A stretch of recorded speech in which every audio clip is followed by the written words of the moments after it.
reka ngusuhuze kandi nongere nguhe ikaze wowe ukunda ibiganiro tugenda tukugezaho umunsi ku munsi.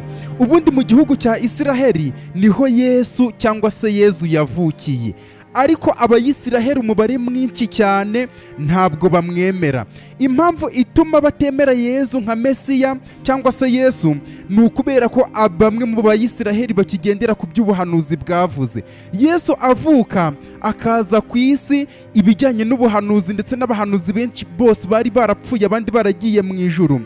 Noneho abangaba bo kubera ko bari bizeye iby'ubuhanuzi, mu gihe abandi bavugaga ko Yesu ari we Mesiya wavuzwe ubuhanuzi bwavuze, bo bategereza ko noneho Yesu yakora iby'ubuhanuzi bwavuze, ariko baraheba.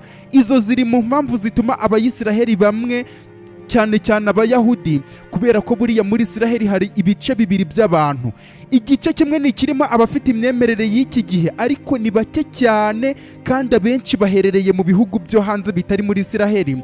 Noneho abandi bari mu myemerere y'ubuyahudi cyangwa se abayahudi, ari nabo batemera nyine uyu Yezu nka Mesiya, kubera ko nyine atigeze yuzuza ubuhanuzi bavuze. Yezu avuka bavuze ko nyine haje Mesiya. Abayahudi bategereza ko ibyavuzwe n'ubuhanuzi kuri Yesu agiye kubyuzuza, ariko barategereza baraheba kugeza igihe Yesu asubiriye mu ijuru, bahita bafata umwanzuro ko Yesu atari Mesiya. Ibi byatumye abayisiraheli benshi cyane umubare mwinshi bahakana Yesu. Muri aka kanya ngiye kukugezaho icyegeranyo kigufi cyane kigaragaza uburyo abayisiraheli batemera Yesu ndetse n'ibintu bagenderaho bamuhakana. Reka dutangirane n'aya magambo. Mu myaka 2000 birenga ishize, abayahudi ntabwo bemera igitekerezo cy'abakristo nka Yesu nka Mesiya. Ni ukuvuga ngo abayahudi hashize imyaka irenga 2000 batemera nyine kino gitekerezo cy'abakristo bemera ko Yesu ari Mesiya. Ijambo Mesiya ni ijambo ry'icyongereza ryavuye mu Giheburayo rivuga Mashiyake, bisobanura uwasizwe amavuta. Ni ukuvuga ngo Mesiya ni ijambo ry'icyongereza ryaturutse nyine mu Giheburayo Mashiyake, risobanura uwasizwe amavuta.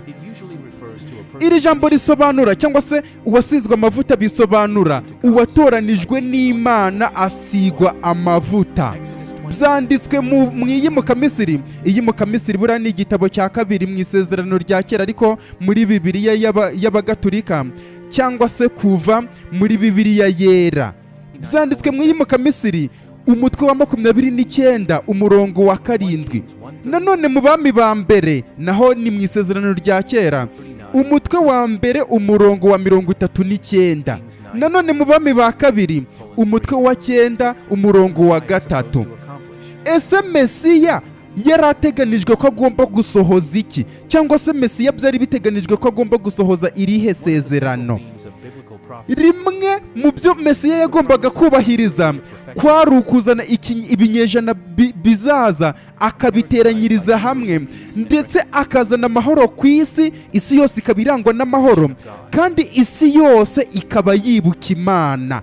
Ni ukuvuga ngo mu byo Mesiya yagombaga gukora harimo kuzana ibinyejana byose byo mu gihe kizaza, akabihuriza hamwe, mbese isi ikaba ari imwe, kandi hakaba hari amahoro ku isi yose.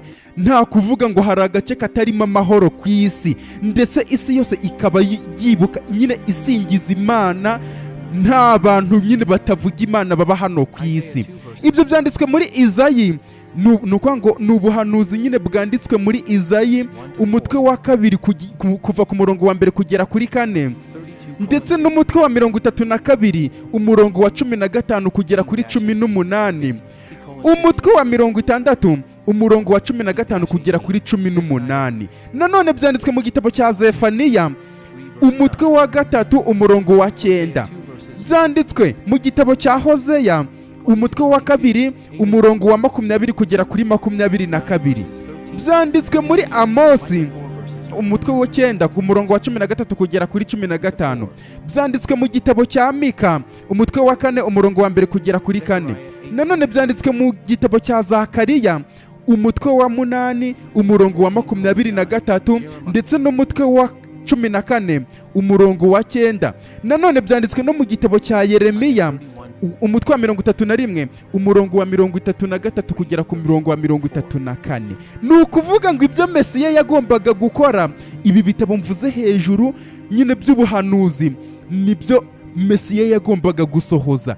Abayisiraheli bararebye basuzuma kandi bagendeye no kuri izi Bibiliya zigezweho z'imyemerere igezweho, basanga muri ibi byose Yezu wagombaga kuba Mesiya, kimwe n'uko abakirisitu bamwita Mesiya, nta na kimwe yigeze yubahiriza. Reka twumve hano hasi mu bintu bavuga ko Yezu yagombaga kubahiriza ariko ntabyubahirize nka Mesiya, bigatuma bamutera icyizere. Muri miliyoni 14 zirenga z'Abayahudi batuye ku isi, nta kwibeshya kurimo uramutse uvuze ko bose batizera ko Yezu ari Mesiya w'Abayahudi. ni ukuvuga ngo nyine Abayahudi Mesiya bari bizeye, Yezu avuka bavuze ko ari we Mesiya, baramubura. ni ukuvuga ngo muri miliyoni z'abantu batuye ku isi b'Abayahudi 14 zose, bose ntabwo bizera ko Yezu ari Mesiya wabo. Imibare igaragaza ko abantu 177 b'Abayahudi batuye muri Amerika ari bo bonyine bizera Yezu, mu gihe abandi bantu basigaye bose bari hagati y'ibihumbi 350 ndetse na hagati ya miliyoni 1,700,000. ni ukuvuga ngo hari Abayahudi miliyoni 14 zose ku isi, ariko badatuye nyine muri Isiraheli ni ukuva ku bihumbi 350 kugera kuri miliyoni 1,700,000. bose abizera Yezu ni ibihumbi 175 gusa, kandi by'abatuye muri Amerika. Ntabwo ari ikintu gishyashya kuba Abayahudi batizera muri Yesu nyine. ni ukuvuga ngo kwizera muri Yesu ku Muyahudi ni ibintu bigoye cyane. Abayahudi cyangwa se umuntu w'Umuyahudi utangiye kwizera Yezu nk'aho ari we Mesiya, abandi Bayahudi bahita batangira kuvuga ko uwo muntu atakiri Umuyahudi. ni ukuvuga ngo ntaho bitandukaniye nyine no kuvangura. Abayahudi bizera ko Mesiya azaza, ntabwo nyine Yesu bamwizera nka Mesiya. Iyo hari Umuyahudi utangiye kwizera ko Yesu ari we Mesiya, bahita bamuvangura bakavuga ko yabaye umukristo, atakiri Umuyahudi. no kubera iki?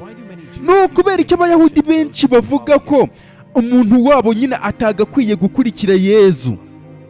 Zimwe mu mpamvu zituma nyine Abayahudi bavangura bakavuga ko nyine Yezu atari Mesiya zibumbiye mu mpamvu eshatu: mu mpamvu z'umuco, mu mpamvu z'amateka, ndetse no mu mpamvu z'imyemerere. ni ukuvuga ngo hari impamvu eshatu bafatiraho bavuga ko nyine Yezu atari we Mesiya. Izo mpamvu bazishyize mu magurupe atatu, bagendera ku muco, amateka ndetse n'iyobokamana. Abayahudi bizeraga ko Mesiya, umuhanuzi Musa yavuze, agomba kuza akababohora ubucakara bw'Abaroma ndetse akabakorera ubwami aho aribo bazaba bayoboye. ni ukuvuga ngo ibyo Abayahudi bari bizeye muri Mesiya kwari ukuza akababohora ku ngoyi y'ubucakara bw'Abaroma ndetse akabakorera ubwami, noneho bo bagasigara nyine ari bo bayoboye, ari abategetsi. Babiri mu ntumwa za Yesu, Yakobo na Yohani, banasabye Yezu kuzicara iburyo n'ibumoso bwe mu bwami bwe igihe azaba agarukanye ikuzo. Mu basomye Bibiliya mu byibuke, Yakobo na Yohani baravuze bati, Mwami, nugera mu bwami bwawe tuzicara iburyo bwawe n'ibumoso aho uzaba waragarukanye ikuzo. Abaturage b'i Yerusalemu nabo batekerezaga ko Yezu aje kubabohora, aje kubakura ku ngoyi y'ubucakara. Barasakuzaga basingiza Imana nyuma yo kubona ibikorwa Yezu n'ibitangaza yakoraga, bakavuga bati, Hozana, dutabare. Ubwo yagendaga i Yerusalemu ku ndogobe, nk'uko byanditswe muri Matayo umutwe wa 21 igice cya 9, bamufataga nk'umwami wafashe ubutegetsi. Ariko ubwo Yezu yemeraga ko afungwa, ni ukuvuga ngo nyuma ya cya gihe nyine byose na Yuda amaze kumugambanira, we akemera gufatwa agafungwa, bakamugerageza, bakamutamba ku musaraba bamubamba. Abaturage barekeye aho kumwizera nk'umuhanuzi wavuzwe ko ari we Mesiya. Bageze aho ngaho bahita bavuga bati, uyu ntabwo ari we Mesiya. byanditswe muri Matayo umutwe wa 27 igice cya 20, umutwe wa 27 igice cya 22. ni ukuvuga ngo bari bazi ko Yezu aje arenze ari we Mesiya, kandi Mesiya wo mu buhanuzi bwavuzwe mu buhanuzi. niba warigeze usoma wenda nko mu bitabo byo mu isezerano rya kera muri Bibiliya, Mesiya wavuzwe nk'umuhanuzi nyine yagombaga kuza aje kubohora abantu, aje kubakura ku ngoyi y'ubucakara, kandi nanone akaza aje kubabohora ku buryo arabakorera n'ubwami bwabo bakaba ari bo baba bategetsi. Yezu aje bavuga ko Mesiya aje, abayahudi baravuga bati Mesiya araje, ariko babonye bamufunze ageragezwa bakamubamba ku musaraba, bahita bamutera icyizere bavuga ko atari Mesiya, ndetse bamwe baravuga bati burya uyu nguyu ntabwo ari we Mesiya. Impamvu ya mbere mu zituma abayahudi nyine batizera Yezu nka Mesiya, Yezu ntabwo yigeze yuzuza mu byavuzwe n'ubuhanuzi Mesiya yagombaga gukora. ni ukuvuga ngo hari ibyo Mesiya yagombaga gukora byavuzwe mu buhanuzi. mu mpamvu ya mbere batanga, ntabwo Yezu yigeze yuzuza impamvu n'imwe muri izo. Ese Mesiya yagombaga kuzuza ubuhe buhanuzi? Bibiliya ivuga ko yagombaga kubaka ingoro ya gatatu. byanditswe muri Ezekiyeli umutwe wa 37 umurongo wa 26 kugera kuri 28. yagombaga guhuriza hamwe abayahudi bose akabagarura mu butaka bwa Isiraheli. icyo ni ikindi kintu Mesiya yagombaga gukora. yagombaga kubaka ingoro ya gatatu, ndetse akagarura abayisiraheli aho bari hose ku isi, akabahuriza mu butaka bwa Isiraheli. byanditswe muri Izayi umutwe wa 43 umurongo wa 5 kugera kuri 6. yagombaga nanone kuyobora ibinyejana by'amahoro ku isi. ntabwo yagombaga kuyobora nyine amahoro ku isi, ibinyejana byose bizakurikiraho by'ahazaza bikaba biyobowe n'amahoro ku isi. akarangiza urwango rubaho ku isi. ni ukuvuga ngo ku isi ntihazongere kugaragaraho urwango, nta kongera gufatwa nabi, nta kongera kubabara, ndetse nta n'indwara. nk'uko bivuga biti, amahanga ntabwo azigera azamura inkota ku yandi mahanga, nta mugabo uzigera ashora intambara ku wundi mugabo. byanditswe muri Izayi 2:4, aho byanditswe bivuga biti, muri Izayi nyine mu gitabo cya Izayi umutwe wa 2 umurongo wa 4 haranditse yagiraga ati, azacira amahanga imanza ndetse akiranura abantu b'ibihugu byinshi.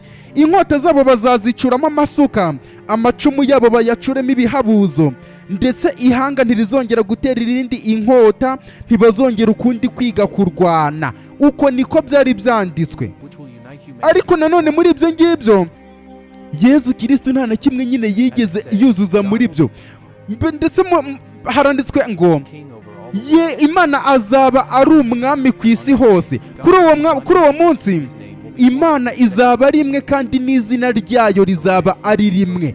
byanditswe muri Zakariya umutwe wa 14 mu murongo wa 9. ni ukuvuga ngo ibi byose byanditswe mu bitabo by'ubuhanuzi bya kera nk'uko byanditswe no muri Bibiliya. noneho abayahudi bo banagenda batsindisha nyine byanditswe muri Bibiliya ya kera, mu bitabo nyine byo mu isezerano rya kera. kubera kuba bagahita bavuga ngo ibyanditswe mu isezerano rya kera Yezu yaraje ahita bivugurura. wibuke ko Yezu nyine yaje ibintu byose byo mu isezerano rya kera bikamera nk'ibivuguruwe. ariko abayahudi bo bakomeza kwizimba mu isezerano rya kera, bakavuga ko nyine muri ibyo bintu byo mu isezerano rya kera niba ari we Mesiya, nta na kimwe mu byavuzwe ko Mesiya agomba gukora yigeze yuzuza. ibyanditswe mu mateka ya kera byavugaga ko Yezu agomba kuzuza ubwo buhanuzi bwa Mesiya. nta na kimwe gihindutse mu buhanuzi bwo mu isezerano rya kera.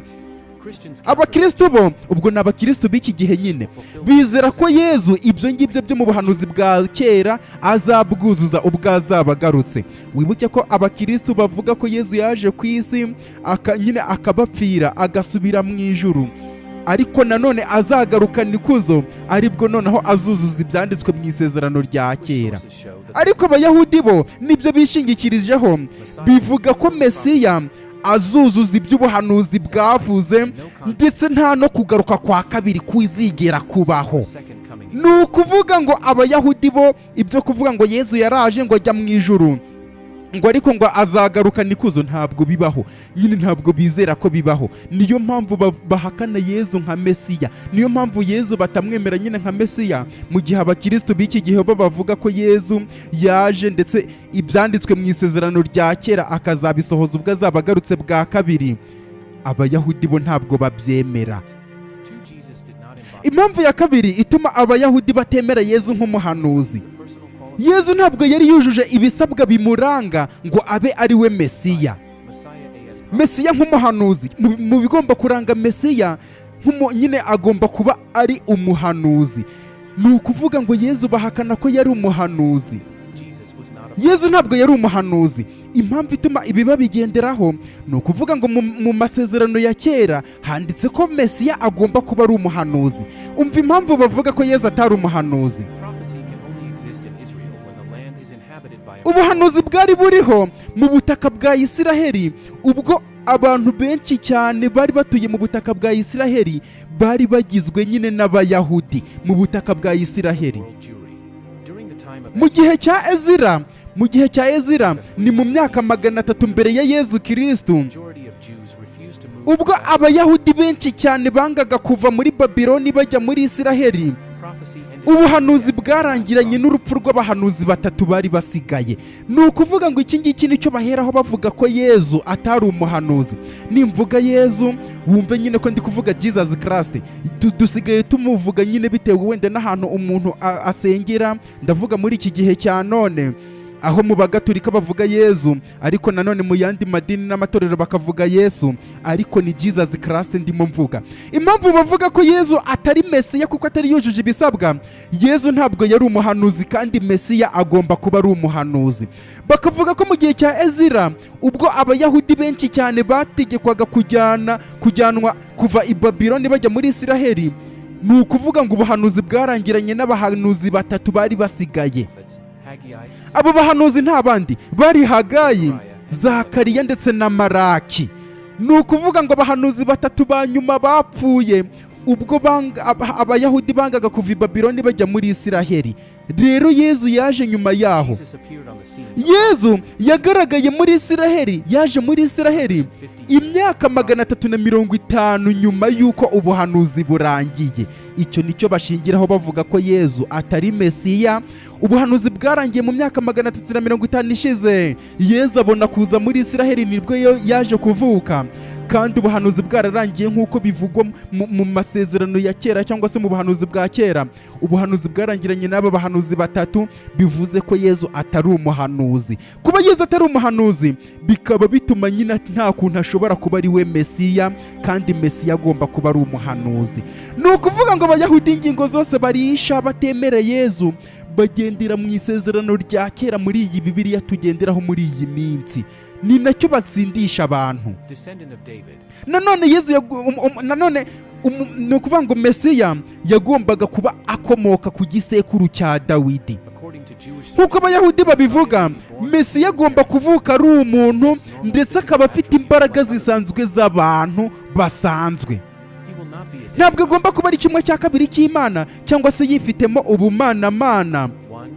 Nanone ntabwo agomba kuba afite izindi mbaraga zo ku ruhande. Ni ukuvuga ngo Mesiya agomba kuba ari umuntu wuzuye ukomoka ku bantu. Mesiya agomba kuba akomoka kuri papa we ukomoka ku mwami Dawidi.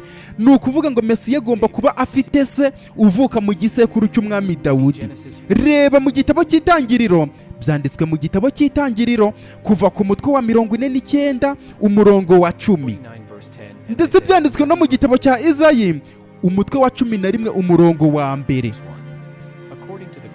Abakristo b'iki gihe bavuga ko Yesu Kristo yavutse ku mugore w'isugi. Ni nako babyemera. Yesu yavutse kuri Bikira Mariya, kandi Bikira Mariya yari isugi, ntabwo yari afite se. Ibyo kandi ntabwo nyine byemeza ko yaba umuhanuzi, kubera ko atavuka ku ruhande rw'umwami Dawidi.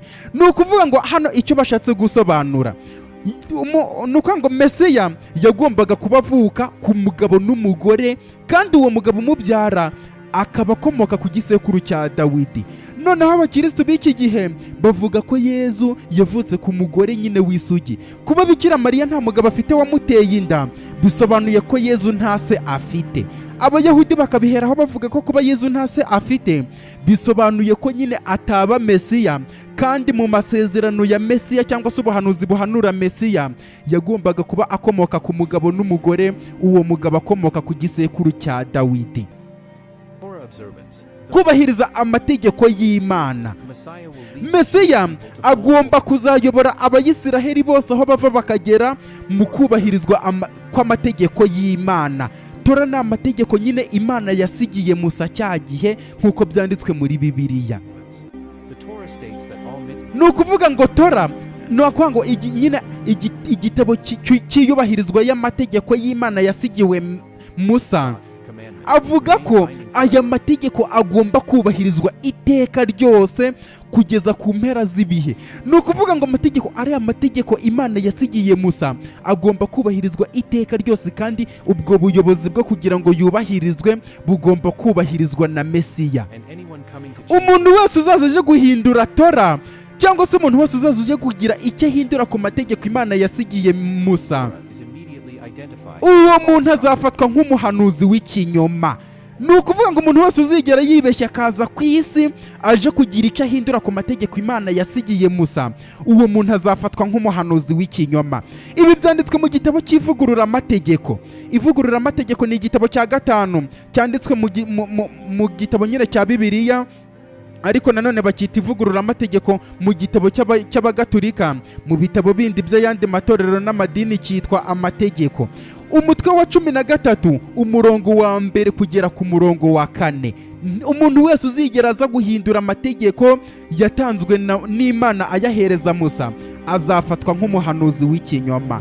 Abayahudi bakabiheraho bavuga ko Yezu yaje arabihindura byose, bityo nawe ni umuhanuzi w'ikinyoma. Ntabwo wavuga ko Yezu ari umuhanuzi, kandi kuba atari umuhanuzi bikaba bitamugira Mesiya. Mesiya wagombaga kuyobora abayisiraheli.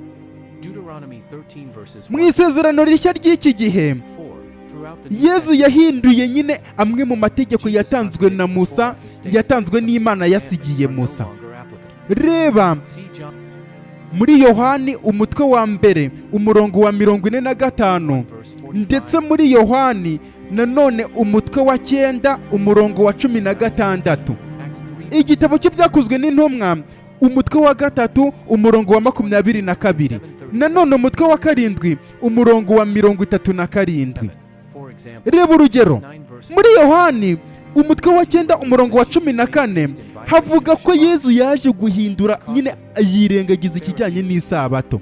Hano muri Yohani umutwe wa 9 umurongo wa 14 haranditse hati: hari ku munsi w'isabato igihe Yezu atobya kondo agahumura amaso ye, abafarisayi nabo bongera kumubaza uko yahumutse. Uwo muntu wahumutse arababwira ati: yashize akondo ku maso yanjye ndiyuhagira none ndabona. Bamwe mu bafarisayi baravuga bati: uwo muntu ntabwo akomoka ku Mana kuko atubahiriza isabato. Ni ukuvuga ngo hano icyo abayahudi bagendera ku kuba Yezu yarahinyuye nyine isabato nk'uko byanditswe muri Yohani. Ibi byatumye abayahudi bavuga mu mutwe wa 16 bati: uwo muntu ntabwo akomoka ku Mana niba adashobora kubahiriza isabato. Impamvu ya gatatu abayahudi bahakana Yezu nka Mesiya, bavuga ko abakristo b'iki gihe cyangwa se ubukristo bujya kubaho, ababizanye bahinduye imvugo zari zanditse mu bitabo bya kera babihinduramo uko bashaka kugira ngo bayobye uburari. Bahereye ku kuvuka ku muntu w'isugi. Ni ukuvuga ngo aba bayahudi bavuga ko ubukristo kugira ngo buzeho, wibuke ko buriya muri Isiraheli hari abakristo hakaba abayisilamu ndetse n'abayahudi. Abayahudi nabanze kuva ku muco wa kera na n'ubu ngubu baracyategereje Yezu Kristo ko azaza. Aba bayahudi rero bavuga ko ubukristo bugiye kuza, abazanye ubukristo bagiye barimanganya imvugo z'ibyanditswe kera, noneho bakazihinduramo ibyabo kugira ngo bumvikanishe ibyo abantu b'iki gihe bagomba kugenderaho. igitekerezo cyo kuvuka ku isugi bagikuye mu murongo wanditse muri Izayi umutwe wa 7 umurongo wa 14. ni ukuvuga ngo hano muri Izayi umutwe wa 7 umurongo wa 14 haranditse ngo noneho rero ni Nyagasani ubwe uzabihera ikimenyetso, dore ngaha umwari asamye inda akazabyara umuhungu maze akazamwita Emanueli. ni ukuvuga ngo ibyo nibyo byanditswe muri Izayi ko umwari azabyara umuhungu noneho akazamwita Emanueli. uyu mwari bashakaga gusobanura umugore mutoya cyangwa se umukobwa ukiri mutoya, ariko abakristo bo baraje mu binyejana bikurikiyeho barangije uyu mwari ukiri mutoya cyangwa se umugore ukiri mutoya bamuhinduramo isugi. ni ukuvuga ngo abayahudi bo bavuga ko muri Bibiliya muri Izayi nyine gutya banditse ngo ni umwari uzaza akabyara umwana akamwita Emanueli. abiyita abakristo bo baraje iri jambo umwari ukiri mutoya barihinduramo isugi. nta hantu byanditswe mu isezerano rya kera ko isugi izabyara umwana akitwa Emanueli. ni ukuvuga ngo ibi ngibi byatumye uyu mwari bahinduyemo isugi ariwe bahita bitirira nyine kubyara uyu Yezu Kristo batanemera nyine nk'aho ariwe Mesiya. abayahudi bo bavuga ko ari igitekerezo cy'abapagani, noneho cy'uyu mwari wahise aterwa inda n'ibigirwamana. ni ukuvuga ngo kuvuka kwa Yezu bavuga ko ubukristo bwazanwe cyangwa se bazanye ubukristo bafashe umugore ukiri isugi babyitirira ko yatewe inda n'ibigirwamana, akaba ari bwo nyine haje uyu Yezu Kristo. ibyo bakabiheraho bavuga ko badashobora kumwemera. impamvu ya kane ituma abayahudi batizera Yezu Kristo nka Mesiya, imyizerere y'abayahudi ishingiye gusa ku byahishuriwe amahanga. mu madini yose yabayeho mu buzima bw'ikiremwamuntu angana n'ibihumbi 15, abayahudi bonyine nibo bizerera mu byahishuriwe amahanga. ni ukuvuga ngo ni kwa kundi nyine Imana ivugisha amahanga yose icyarimwe. wibuke ko kuri ubu ngubu hari abantu bavuga ko bahishuriwe n'Imana, ariko umuntu akaza nyine yiyise umuhanuzi uhanura ibyo yabonekewe n'Imana ari umwe, bigatuma n'abantu bakunda kwibaza impamvu Imana ibatumaho abandi niba Imana yo idashobora kubivugishiriza. niba Imana igiye gutangira itorero cyangwa se iyobokamana cyangwa se gutangira urusengero mu buryo bumwe cyangwa ubundi, abayahudi bizera ko byakumvikana cyane ari uko Imana ibwiriye abantu bose icyarimwe aho kubwira umuntu umwe gusa. n'ubu ngubu mu Rwanda barahari, ukajya kubona kuri YouTube cyangwa se mu rusengero runaka umuntu araje aravuze ngo Imana yababatumyeho, ati Imana yantumyeho ko nutanga icya 10 urakizwa ibyaha, cyangwa se Imana yambwiye ko ugiye kurwara. muri ayo mateka amadini menshi cyangwa se amatorero menshi yatangijwe n'abantu benshi, ariko buri wese atangiza idini rye ari umwe ku giti cye, agatangira kujya akonvenka abantu cyangwa se akabumvisha ko ari umuhanuzi watumwe n'Imana kandi akaba ari umuhanuzi wa nyawe. ibi bintu bireze muri iki gihe. ni ukuvuga ngo aho kugira ngo Imana ibwirire abantu bose icyarimwe ibyo ishaka kubabwira, hasigaye haza umuntu agatangiza idini rye, yarangiza agahuriza abantu hamwe icyarimwe akababwira ko ari umuhanuzi wa nyawe watumwe n'Imana, maze Imana akaba ariyo nyine yamubwiye ibyo agomba kubwira abo bantu. ariko abayahudi bo bizera ko Imana yo ubwayo igomba gutuma nyine yagakwiye gutuma abantu icyarimwe ikababwirira icyarimwe, bityo ibi bintu byo kuza ibwira umuntu umwe ku giti cye kugira ngo abwire abandi, ibi ngibi bituma umuntu atamenya niba ibyo uwo muntu yabatumyeho ari ukuri. abayahudi bizera ko buno buhanuzi umuntu aza akavuga ngo wowe Imana yakudutumyeho cyangwa se ngiye nkaza nkakubwira ngo Imana yantumyeho, ibyo bintu bitatuma umuntu yizera ko ari ukuri. kuba abayahudi batakwizera ko ari ukuri, bataheraho babyemera, kubera ko Imana itigeze cyangwa se abandi batigeze bumva ko Imana yavugishije uyu muntu, bahita bumva ko ibi bintu uyu muntu ari kuza kuvuga ko Imana yabatumyeho ari ukuri badashobora guhinyura. kwa kundi nyine nta cyizere bavuga ko wenda Imana koko ishobora kuba yabatumye cyangwa se itabatumye, abantu bagahita bumva ko nyine bagomba guhitamo inzira yo kumva ko uwo muntu yatumweho n'Imana. Nubwo abangaba berekana ibyo babahishuriwe bakora ibitangaza, muri aba bantu baza bavuga ko ari abahanuzi hari n'abakora ibitangaza agakiza nk'umuntu cyangwa iki, ntabwo ibyo byerekana ko uwo muntu ari umuhanuzi wa nyawe. Ibitangaza ntabwo bigaragaza ko umuntu ari umuhanuzi.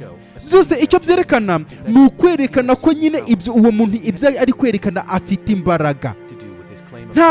Ntaho bihuriye no kuba nyine umuntu werekanye ko afite imbaraga bigaragaza ko ari umuhanuzi.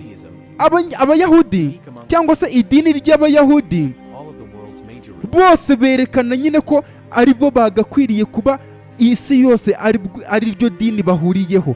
Ni ukuvuga ngo Abayahudi bizera ko isi yose yagakwiriye ko abantu bose bagakwiye kuba ari Abayahudi. Abayahudi ubu ngubu nyine icyo bizera ni uko bategereje Mesiya uzaza aje kubakiza ubucakara, kubakiza inzara, intambara, nta muntu ugomba gutera undi cyangwa se ngo umuntu ahemukire undi, mbese isi yose irangwa n'amahoro.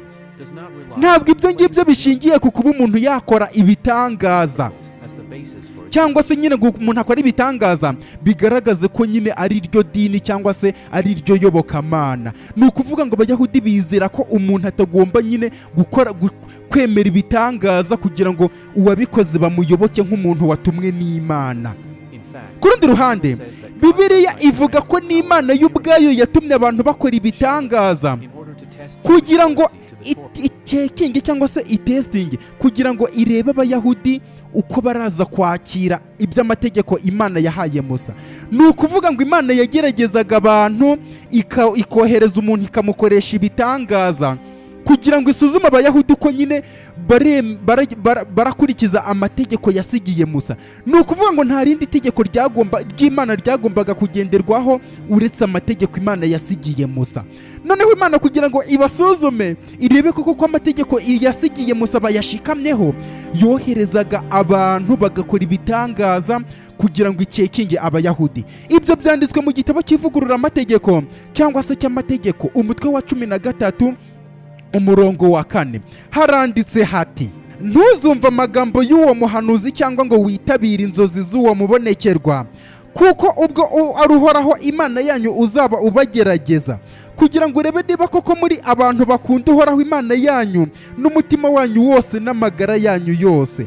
Ni ukuvuga ngo Imana yaravuga ngo ntuzumve umuntu wakoze ibyo bitangaza kubera ko ari Uhoraho uzaba uri kubagerageza kugira ngo arebe niba koko muyemera n'umutima wanyu wose n'ubwenge bwanyu bwose. Ibyo byanditswe mu gitabo cy'ivugurura amategeko. Abayahudi bakabiheraho bavuga ko abantu baza bagakora ibitangaza cyangwa se bagashinga amadini. Ubwo ni nk'uko ubukristo bwatangiye, kuko abakristo nyine batangiye bavuga ko ari Imana yababonekeye cyangwa se ari ubuhanuzi cyangwa se nyine ubuhanuzi Imana yabagejejeho, batangira bashinga ubukristo. Abayahudi bakavuga ko n'Imana y'ubwayo yageragezaga abantu cyangwa kugira ngo irebe ko nyine Abayahudi bashikamye ku mategeko Imana yari yarasigiye Musa. Impamvu ya gatanu ituma Abayahudi batemera Yezu nka Mesiya. Abayahudi bizera ko abakristo baje guhinyura bimwe mu byo Abayahudi bemeraga. Iyi teori iraganisha neza cyangwa se iratunga agatoki kuri Kiliziya Gatolika y'Abakristo, Kiliziya Gatolika imwe inakomeye cyane ku isi abantu benshi barimo. Ni ukuvuga ngo Kiliziya Gatolika wibuke ko ariyo ishobora kuba iri mu madini yaje bwa mbere ku isi, yaraje izanye ubukristo ihinyura bimwe mu byo Abayahudi bemeraga. Imana nk'abantu batatu. Ni ukuvuga ngo wibuke ko abakristo Gatolika bemera ko Imana irimo abantu batatu. Iki gitekerezo cy'Abagatolika cy'ubutatu butagatifu kirimo ibintu bitatu bitandukanye, ndetse ibi bintu bitatu bitandukanye bikaba byerekana ko Imana irimo abantu batatu batandukanye: Imana Data, Umwana ndetse na Roho Mutagatifu. Bagendeye kuri ibi ngibi, Abayahudi bo bizera ko hari imyizerere yabo nyine basanzwe bafite, ari naho Abagatolika bakuye guhinyura iyi mvugo yabo. Abayisiraheli cyangwa se Abayahudi bo bizera bavuga bati: umva Isiraheli wowe, Nyagasani ni Imana, ndetse Nyagasani ni Imana imwe. byanditswe mu ivugururamategeko igice cya 6 umurongo wa 4. ni ukuvuga ngo abayisiraheli bataravamo ibice bitandukanye ngo hasigara abayahudi, ubundi nyine bose bari abayahudi icyarimwe. Bose bemeraga ko Nyagasani ari umwe, bafite intero ivuga iti umva wowe Isiraheli, Nyagasani niwe Mana yacu kandi Nyagasani ni umwe, Nyagasani ntajya ahinduka, ni umwe gusa. Abagatolika bo bakiza bahita bavuga ko Imana irimo abantu batatu, Imana Data na Mwana na Roho Mutagatifu. Ndetse abayahudi bo kugira ngo bagaragaze ubu budahinduka bw'Imana bagenda babyandika nyine ku nzugi za buri hantu hose, babyandika mu biganza byabo ndetse no ku mitwe. ni ukuvuga ngo abayahudi bo bararahiye Imana ni imwe, ntishobora guhinduka, ndetse niyo ntero yabo. uku kwemera ubumwe bw'Imana cyangwa se kuba Imana ari imwe niryo jambo rya mbere umwana w'umuyahudi yigishwa kuvuga. Umwana w'umuyahudi ukivuka, ijambo rya mbere yigishwa kuvuga ni ukuvuga ko Imana ari imwe, ubunyabumwe bw'ubumana nyine budashobora guhinduka. Ndetse rikaba naryo jambo rya nyuma umuyahudi ugiye gupfa avuga. Ni ukuvuga ngo abagatolika cyangwa se n'andi madini bemera ko Imana nyine irimo batatu, ariko mu bayahudi bo ijambo rya mbere umwana yigishwa kuvuga ni uko Imana ari imwe, ndetse umuyahudi ugiye gupfa akaba ari ryo jambo rya nyuma avuga. Mu mategeko y'abayahudi gusingiza Imana irimo batatu cyangwa se gusingiza Imana eshatu bigize icyaha, ndetse kikaba ari n'icyaha umuyahudi agomba gupfira aho kugira ngo agihagarareho. Ni ukuvuga ngo umuyahudi iyo yemeye ko nyine Imana irimo batatu, bamufata nk'uko nyine yabaye umukristo, ariko nanone kuba yabikora abikora nk'icyaha ashobora no gupfira. Ibi bisobanura ko nyine mu mateka y'abayahudi, abayahudi batanga ubuzima bwabo aho kugira ngo bemere bino bintu bafata nk'ikinyoma by'uko Imana irimo abantu batatu. Umuntu nk'Imana nyine ni gutya, nyine umuntu yavutse ngo avuka ari umuntu ngo ariko ari Imana. Abagatolika cyangwa se Kiliziya Gatolika y'Abaromani yizera ko Imana yaje ku isi iri mu ishusho y'umuntu, nk'uko Yezu yavuze ati ngewe na Data turi umuntu umwe. Byanditswe muri Yohani umutwe wa 10 umurongo wa 30. Abayahudi bavuga ko Mesiya azavuka ari umuntu ku babyeyi b'abantu, ndetse akaba afite imbaraga za kimuntu nk'abandi bantu bose. Ni ukuvuga ngo abayahudi iyo bajya guhakana Yezu Kristo bavuga ko nyine batiyumvisha uburyo umuntu yavuka nk'Imana, mu gihe mu bagatolika bo bizera ko Imana yaje mu isi mu ishusho y'umuntu, ndetse Yezu akaba yaravuze ngo ngewe na Data turi umuntu umwe. Bo bakizera ko abayahudi bo bizera ko Mesiya, ari naho bahera bahinyura ko nyine Yezu ataba Mesiya. Mesiya agomba kuvuka ku bantu, ku babyeyi b'abantu, ndetse akaba afite imbaraga zisanzwe nk'iz'abantu. Wibuke ko hejuru twavuze ko Mesiya agomba no kuvukira ku gisekuru cy'abantu bakomoka kuri Dawidi. Ntabwo azigera aba kimwe cya kabiri cy'Imana, nyine kwa kundi ngo afite ubumana akaba ari n'umuntu nanone, ndetse nanone nta nubwo azaba afite izindi mbaraga zo ku ruhande zidasanzwe. Wibuke ko Yezu hari imbaraga zidasanzwe yari afite, agakiza abantu, agakora n'ibindi bitangaza. Uretse n'ibyo, umuntu agomba kuvuka afite imbaraga nyine afite imbaraga zisanzwe nk'iz'umuntu kugira ngo abe Mesiya. Kugira ngo umuntu abe Mesiya, nyine uwo muntu ugomba kuzaza ari Mesiya agomba kuvuka ari umuntu usanzwe wavutse ku bantu. Reba Mayimonide buriya ni umufilozofe wo muri Espanye, ariko niwe mufilozofe nyine navuga ko wakoze decoding. Decoding ni kwa kundi ibintu biba biri mu makode, noneho umuntu akaza aje kubifindura kugira ngo amenye ubusobanuro bwabyo. Uyu Mayimonide rero ni umufilozofe wo muri Espanye wadikodinze amategeko Imana yasigiye Musa. Muri Mayimonide nyine yakoze igitabo cyitwa ngo amategeko y'abami. Noneho mu mutwe waho mu gitabo cy'amategeko y'abami mu mutwe waho wa 11 umurongo wa 3 haranditse ngo Imana ntabwo ipfa, Imana nyine ihoraho iteka, iri hejuru y'ibihe, ntabwo ifite ahantu irangirira, ndetse nta n'ubwo ifite ahantu iba ibera hose icyarimwe. Ntabwo Imana ishobora kuvuka, ndetse nta n'ubwo ishobora gupfa.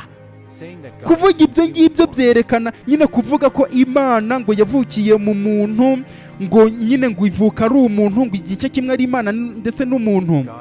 Kuvuga ibyo ngibyo bigaragaza nyine nk'aho Imana ari akantu gatoya, ndetse bikanerekana ko ubumwe bwayo ndetse n'ubudahangarwa bwayo ari akantu nyine gaciriritse.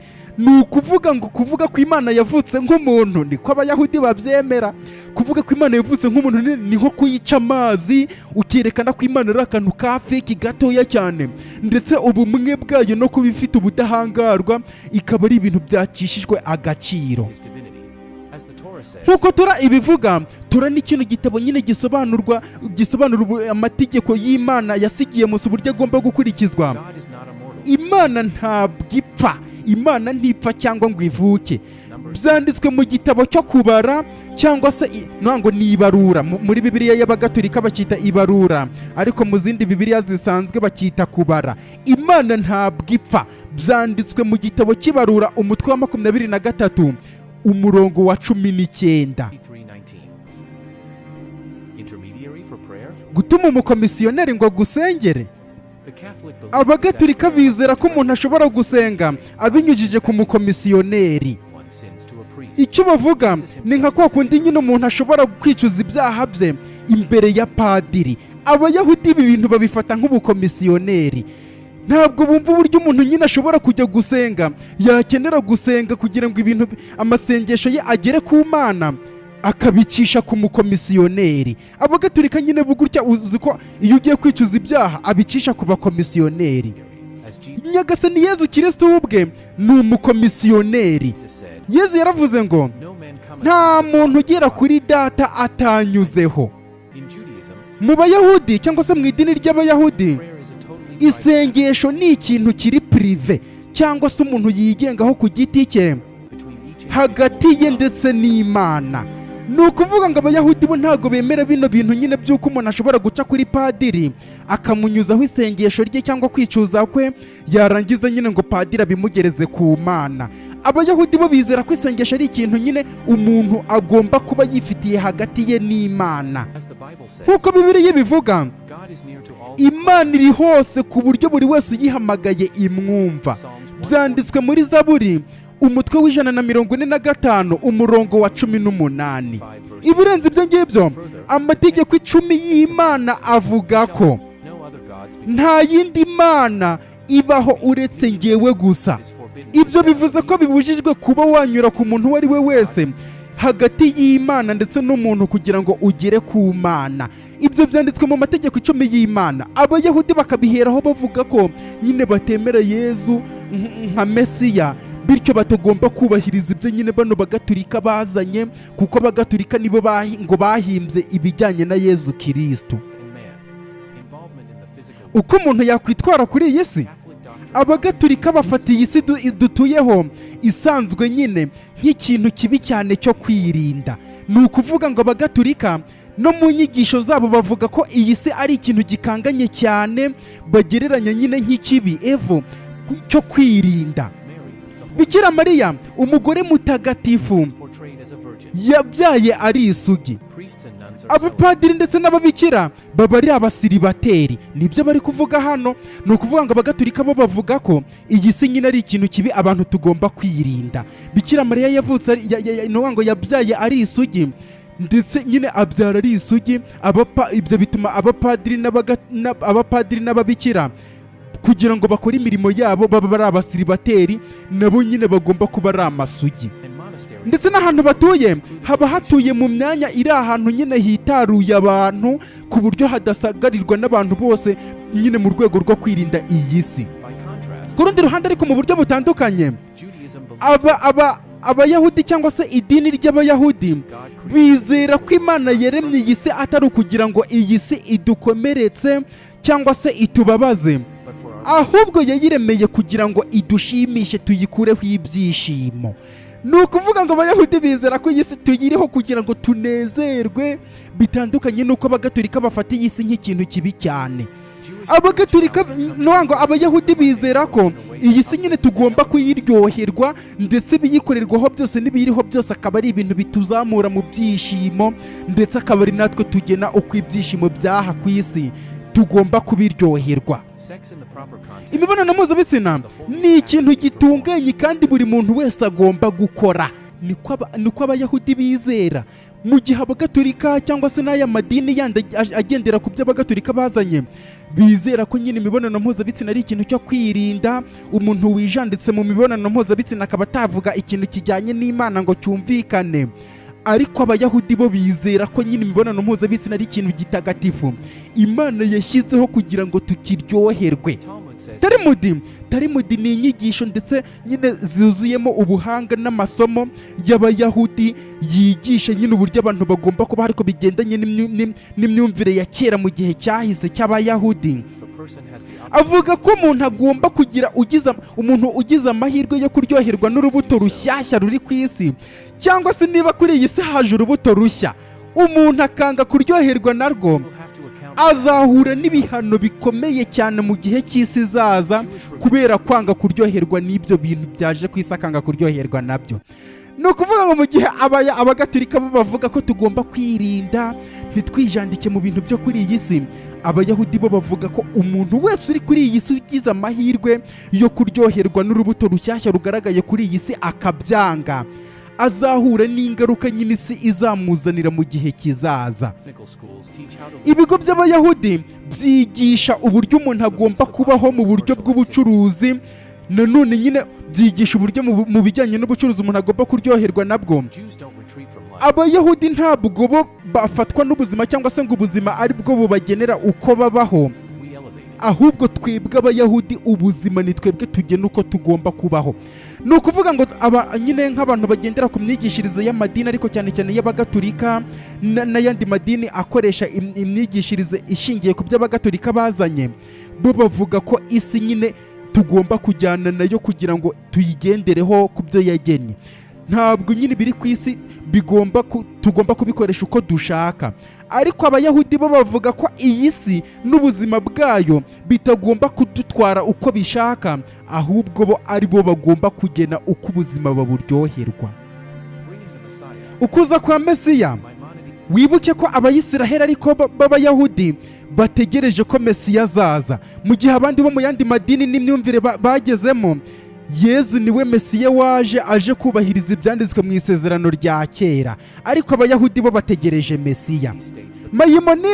Mayimonide wibuke ko nakubwiye ko ari wa mufilozofe nyine wo muri Espanye, yavuze ko abaturage b'abakristo ndetse n'abayisilamu ari umugambi w'Imana wo kugira ngo bakwirakwize ideoloji y'amategeko y'Imana ku isi.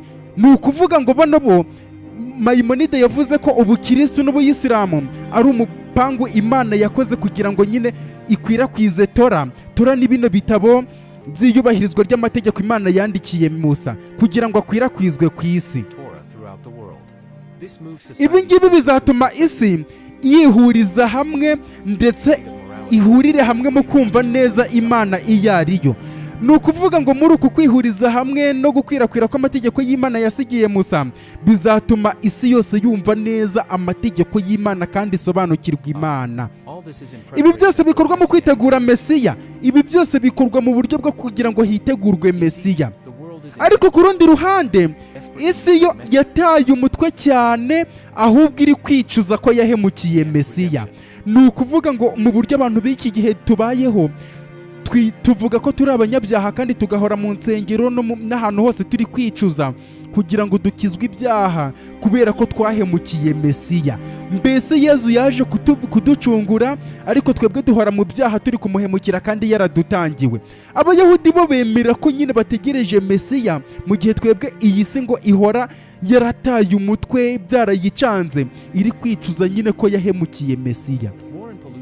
Intambara no kwandura byakanze umugabane wacu. Intambara no kwandura, nyine kwandura bavuga ni ukuba isi itakiri piyuwa cyangwa se nyine yarandujwe n'ibintu bigiye bitandukanye byangirije iyi si yacu. Ubwibone ndetse no gucanganyikirwa byatumye ubuzima bw'imiryango nyine bucagagurikamo ibice.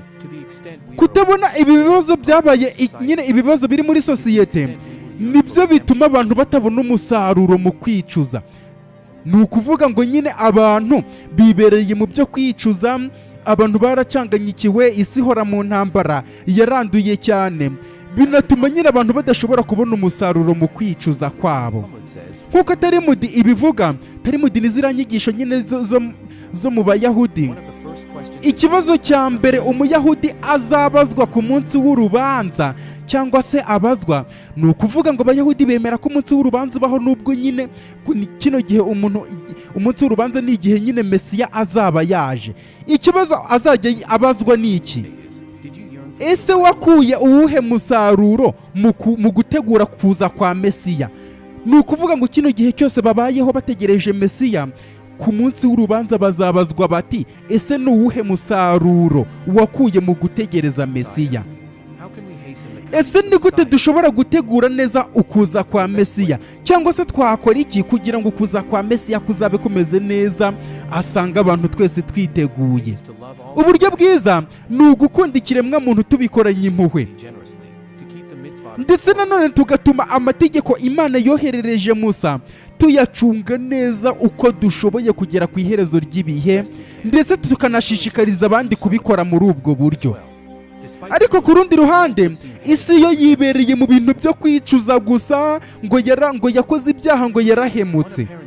Ikindi kimenyetso kigaragaza ko nyine biri kugerwaho, ubwo ni Abayahudi bari kubivuga. Ikindi kimenyetso kiri kugaragaza nyine ko Abayahudi biteguye neza ukuza kwa Mesiya, ni uko Abayahudi benshi cyane bari kugenda bagaruka ku butaka bwa Isiraheli, ndetse bagatuma bushashagirana nanone. Ibi ngibi ni ibiri kuvugwa n'Abayahudi.